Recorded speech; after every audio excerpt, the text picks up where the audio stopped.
everyone, this is Cafriel, pleased to be bringing you another episode of Let's Play Vantage Master. This is the 12th episode, as indicated by our character level of 12, amongst other interesting features. And today we are going to be heading to the Dry Evil Land. So our opponent is very similar to our master, actually. Her speed is equal, her magic power is equal, her physical stats are slightly lower, and she's compensated for that by having a slightly higher move range. Also notice that she has every nadial and magic we have access to except for the most recently acquired one. This mission begins at 5 AM, which will be blurry. I don't know why it says bright here, because it will actually be blurry at the beginning. And then it will become day for most of the battle. So let's just jump right into that, and we are definitely going to be seeing none of the new nadial, because it's not very good on this map. So let's start by inspecting the enemy master. Melee range. We already covered the stats. This is going to be an interesting one because we have two frontline masters here who are going to be willing to get in close and mix it up. That could end very quickly and suddenly for either side. 4, 5, 6th hexes away, which means we can reach it with a Gwen Foss. That makes the Gwen Foss the first summon here, and the enemy responds with a Courier Bell. Now, I did cover Courier Bells in the previous video, but they still remain quite a substantial threat to Masters and Earth Nadials. So I'm going to respond with a second summon Blacks to help keep that under control. And the enemy summons her own Blacks. Now that will be able to reach this forwardmost magic stone if I move my Gwen Foss to it, so I won't. Instead, I'll just take the second one down because I don't want to take the extra damage. The enemy moves their Courier Bell towards the south, which means I don't want to expose myself too much, but I also don't want it to run around uncontested down there, so I'm going to summon another Black Seer. At this point now, you can see that the map has most of the magic stones on our side, but because the enemy master has the greater move distance, this time she went up there, which will keep her from the front a bit more. Often she claims that magic stone with another nadial, like her second summon might be a pellet, which will go up and get that magic stone. If that happens, she's going to come straight for the center much faster, and will actually be fighting you for this about the same time you get to it, these 3 magic stones here. This mission often ends in a very rapid conflict, and it's not unusual for the game to end before all the magic stones have even been claimed, especially because of the 3 to the south that are a little bit out of the way. Alright, so I'm going to move this Blex up to a position to control the northern approach.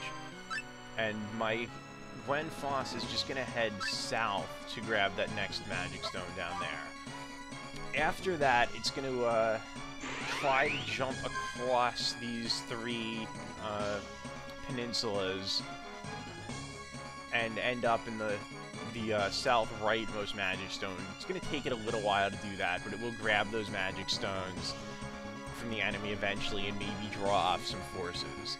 Gwen Foss isn't going to be terribly powerful towards the end of the mission if it lasts long enough, because it'll be nighttime.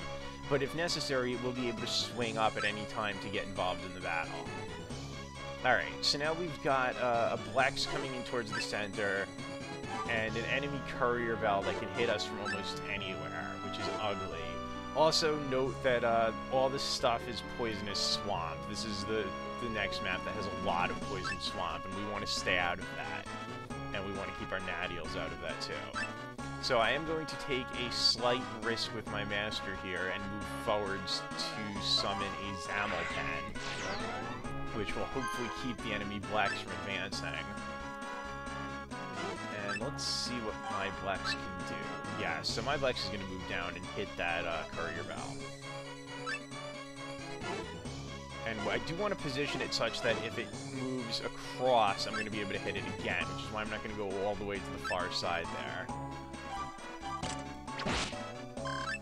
And as you can see, the Courier Bell is quite resistant to physical damage. It's got pretty good physical defense, which is compensated for by its terrible magic defense. But it will take 2 Blexes most of the time to have a reasonable shot at killing one of those. And I've also run myself out of magic, so it's a good thing I'm not planning on using any. The enemy summons a Zamel Pen. That means that I'm really going to have to get a pellet. Because if I don't have a pellet, that Zamel Pen could be a serious, serious hazard to my health. So since the hour's about to change, I'm just going to wait so my master will go as soon as possible after getting some MP back. In the meantime, Zamel Pen charges forwards, and the Blex flanks around, of course. So I do want a pellet, but it's not urgent, because the enemy master's Zamel Pen is not going to be able to reach anything of mine for several turns. So I'm going to park my master on a magic stone as a safe space to be, and summon an Aetherian. Sitting out on a magic stone is generally a good place to be because you can summon repeatedly without moving, which will let you act faster. Now then, let's see. I don't think that I'm going to be able to reach the Courier Bell now. What I am going to do is be able to move down here. This risks being cut off by the enemy Recu, but I think it's worth it for the position I can hold there. And I'm going to wait. At this point, my Blexes are becoming a little bit weak because the enemy has 2 water Nadials. Let's see if I can reach it from up here. Yes. But, on the other hand, they are still archers, so they are still useful. Zamel Pen can, in fact, if I have enough magic, which I do barely, I could go freeze the enemy Zamel Pen if I wanted to, and also prevent the enemy Recu from moving through there. However, if I want to block the enemy Blex, I would have to move up, and if I move down there, I'm going to be exposed to any Earth Nadials the enemy master summons, and totally out of position for stopping that Blex. Instead, I'm going to move my Zamel Pen back up, which will chase the Blex away. That's fine. Because I can just grab this magic stone and get a bigger advantage. Now, because the enemy master didn't come towards the 3 magic stone clump really early in the mission, this is actually taking a little bit longer. It's going to be a slower fight because it didn't resolve before it even got started. So let's see. It's a little higher up here, so I'm going to probably be summoning another Aetherian because that's going to be a bit of an investment, what with a Courier Bell running around, which can kill Aetherians in one hit. So I don't really want to summon another one of those. But I do need another Earth Nadial of some sort. Unfortunately, this Courier Bell can really just hit anywhere it wants. Well, there's not really much for it, except to at least keep my Aetherians far enough apart that it can't kill both of them at once. Yep, so that, this Blex is not going to be getting anything done down here. So it's time for him to fall back a little bit. Okay, the Zamel Pen moved forward to attack my Blex, and I'm okay with that because my Blex should survive this. Unless I miscalculated how much damage the Courier Bell is going to be able to deal. That would kind of suck. But that's okay because, a Blex is cheaper than a Zamel Pen. Let's just use the sub-command menu to see where I can hit that from. Let's see where he can actually target with the magic. Move plus magic. He cannot... Oh, he can target a hex that would hit both of my Aetherians from there, and it's going to move very soon. What moves second? Probably... yes, the Recu. So I will have to move to a more rearward position if I want to be able to shoot the Zammo Pen from relative safety. And of course it didn't deal much damage because it's daytime. So the Courier Bell cannot one-shot the Recu there. That's interesting. And he parked his Courier Bell on a Poison Swamp, which means it's going to take 3 damage the next time the Courier Bell moves.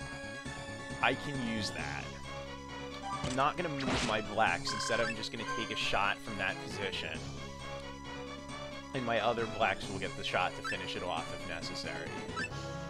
My Zammo Pen will just advance, and,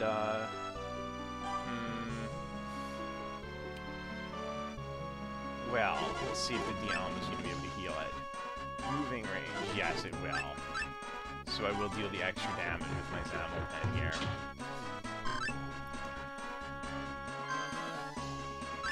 And I will take the shot from the enemy Blex on my Ren Floss in exchange for that Magic Stone. Happily. Alright, so I really need to get some kind of healer going here. I've got a ton of wounded Nadials chilling out. And unfortunately, it's not a good terrain for the Marm. So that means it's time for a Dialma. The enemy summoned another Recu. I might actually get to show off our newest Nadial this mission after all. Time to hit that Zammo Pen again. For another pathetic 3 damage. Fortunately, my Blex can run away. Oh wait, if it runs away, then I can't kill the Courier Bell.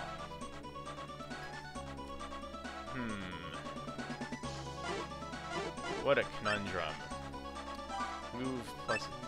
Well, I will happily trade my blacks for the Zammo Pen and Courier Bell, because he has no other Heaven Nadials, so my Fire Nadial isn't that strong.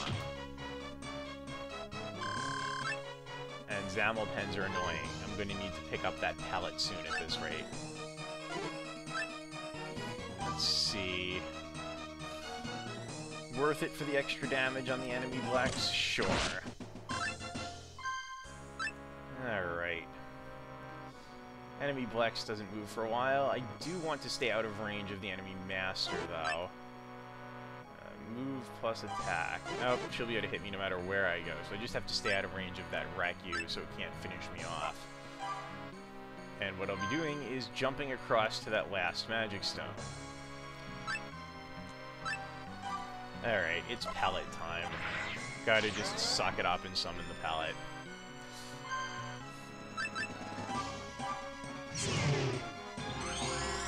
However, I really need another Heaven Nadial at this point now to deal with that Dialma.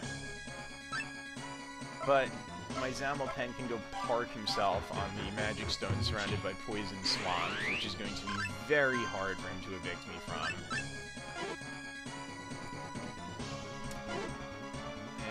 Let's see. Just gonna have to shoot the Zammo Pen, because I don't think I can get 4 damage from a different angle. Unfortunate that. Now the newest Nadial we've gotten, the Gyabro, I'll show what its statistics are in this. Ooh, didn't see that. That was a mistake on my part. I underestimated how fast the Recu would go. Okay. So, the Gyabro is a magic-type Earth Nadial. It has a magic attack. It fires a projectile at a large angle that does AoE damage where it lands. It's longer range than the Courier Bell's AoE magic, but it has a firing angle, which means while it can shoot much further, it also can be somewhat impeded. And it costs slightly less MP. The reason I don't use the Gyabro much is because it's the slowest Nadial in the game. It has a speed of 6, which means if you summon one, it barely ever gets to move. I'm usually not willing to deal with that, although it is a bit of a tank with pretty hefty defense. But it has its uses on certain missions, and it's good against Nadials like the Zammo Pen. It's one of the things that's best against it during the day.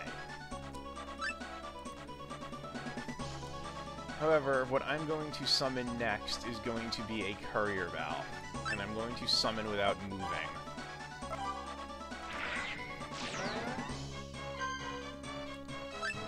Pellet cannot accomplish much here, and unfortunately it's not really worth healing a Pellet. Let's see. Don't want to stick it somewhere where it's a free kill for the enemy blacks, though. That would just be a waste. So I'm going to go Parker on a Magic Stone. And we've got a bit of a blacks duel going on there. Alright, so I could kill this Zamelpen with my Dialma, but then I can't heal anything. And I really do want to heal my Aetherian up a little bit more. Or I could heal the Pellet, but like I said, that's not really worth it considering how cheap they are. This is a tough choice. I think I'm going to go for the kill on the Zamelpen, because that'll free up my Aetherian to start shooting the Recus. Bonk. Alright, so this is actually starting to look pretty good because the enemy master is now isolated on that peninsula and is not going to have an easy time getting off of it. And I will happily take advantage of that. You know, as soon as I can get down there and summon anything, because I have no MP. This is one of those weaknesses of the low MP masters, especially as we start getting higher end Nadials that cost more MP to maintain. Our magic power with a lower MP master doesn't scale fast enough to keep up with that.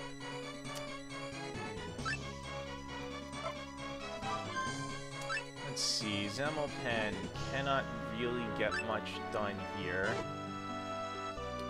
So, just wait for another HP. And I do have to use magic if I want to get rid of that Dialma in any expedient fashion, unfortunately.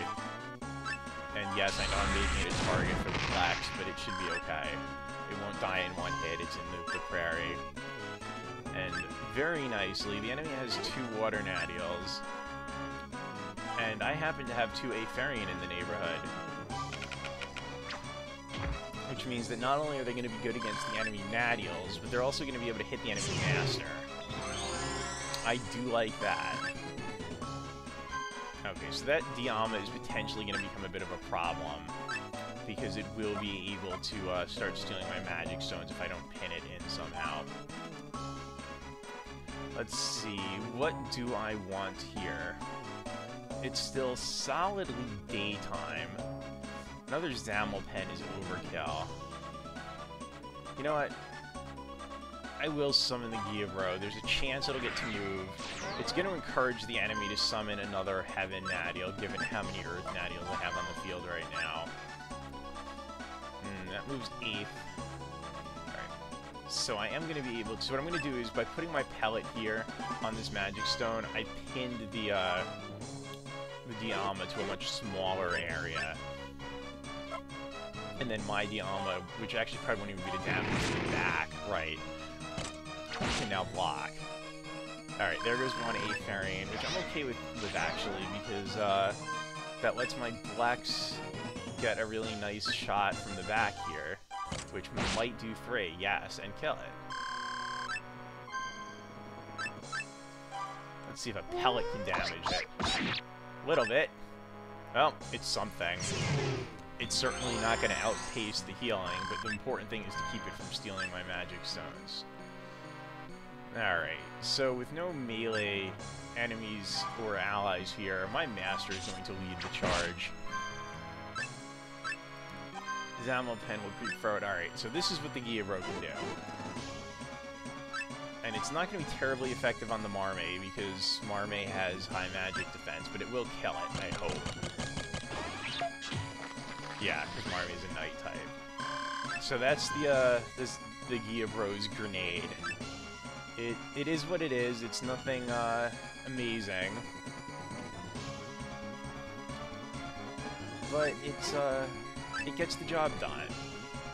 And it's the only Earth Nadial with combat magic, which means if you have a Heaven Nadial with low magic, or I'm sorry, a Water Nadial with low magic defense, that's your best bet. Alright, so freed up my Nadials in the back there, which means that this guy can come forward and we can get to work stealing more magic stones. But that's probably not going to come into play before I just clean up the enemy master here. Pellet is going to head south to chase the enemy Pellet around, recapturing magic stones. And my master is going to summon, let's see, how about another Courier Bell? I do like that powerful attacking magic. Ooh, a Dulmdauer during the day. That's going to be a long time before it's particularly useful. Zamelpen will finish off the Recu. Zamelpen to the Recu? I am so sorry for doing that. I really am. I just can't help it. I love my puns. And I will never ever give them up. Alright, let's see. Nothing wounded. Just gonna move my guys for some more enemy magic stones on the off chance it comes in relevant. Let's see how far can I reach. Nope. Giabro moves up. Actually, I want to see when the next thing is going to move so I can make a point about how slow it is. Next unit to move will be my Courier Bell with plus 15 time. So, move, magic. How far can it move, actually? Yeah. Move. Nope, see, it still cannot target the enemy master with its magic. It's just not possible.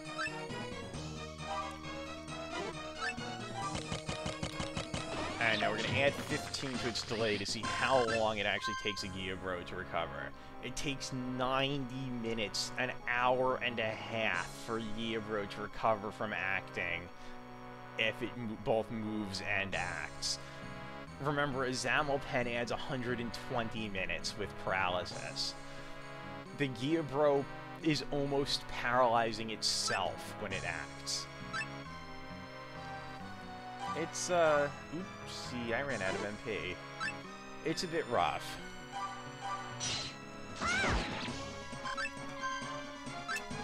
Pellet will reclaim a magic stone. Courier Bell will, I guess, endure the Poison Swamp for the direct attack.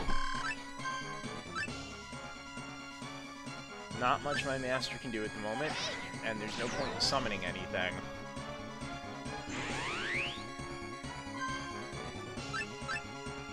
And most of these moves really don't matter, because the next time I get a chance to hit the enemy master for anything, it's going to be the end of it.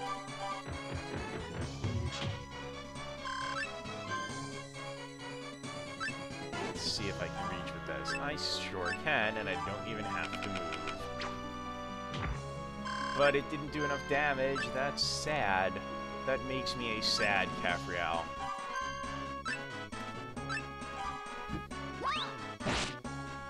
I guess I will just be doing a bit of waiting.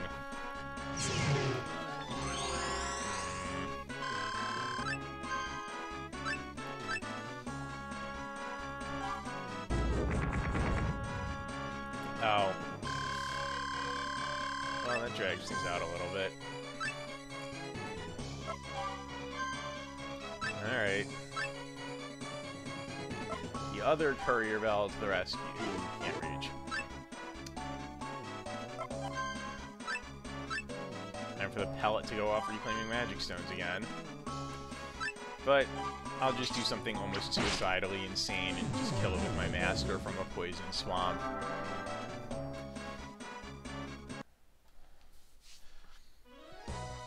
And that ends this episode.